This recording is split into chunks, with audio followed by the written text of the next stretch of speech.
সন্ত ৰামপালদেৱ মহাৰাজৰ সৈতে কেতিয়াৰ পৰা জড়িত? হয়, মই সন্ত ৰামপালদেৱ মহাৰাজৰ সৈতে 2014 পৰা জড়িত।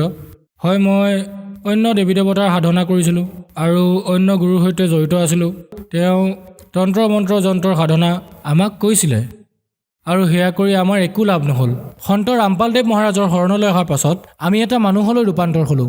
এইটো আমি সন্ত ৰামপালদেৱ মহাৰাজৰ পৰা বহুত ডাঙৰ লাভ পালোঁ। আৰু মই বেমাৰৰ ফালৰ পৰা ক'বলৈ গ'লে আটাইতকৈ ডাঙৰ লাভ এইটো হ'ল যে মোৰ গলৰ তলত বগা বগা চামনি পৰি গৈছিলে। মাজে মাজে ডক্তৰক দেখুৱাইছিলোঁ আৰু ঔষধো খাইছিলোঁ। কিছুদিনৰ বাবেতো ঠিক হৈ যায়, কিন্তু আকৌ হৈ গৈছিলে।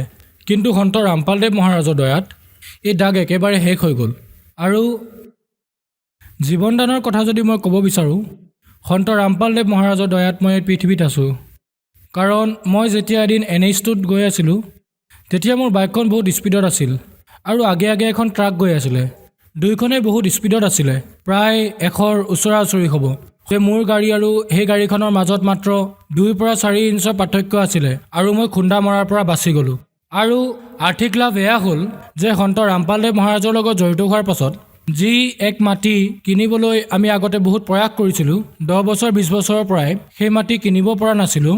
গুৰুদেৱৰ দয়া হ'ল, সেই মাটিও পৰমাত্মাই আমাৰ নামত ৰেজিষ্ট্ৰেশ্যন কৰাই দিলে।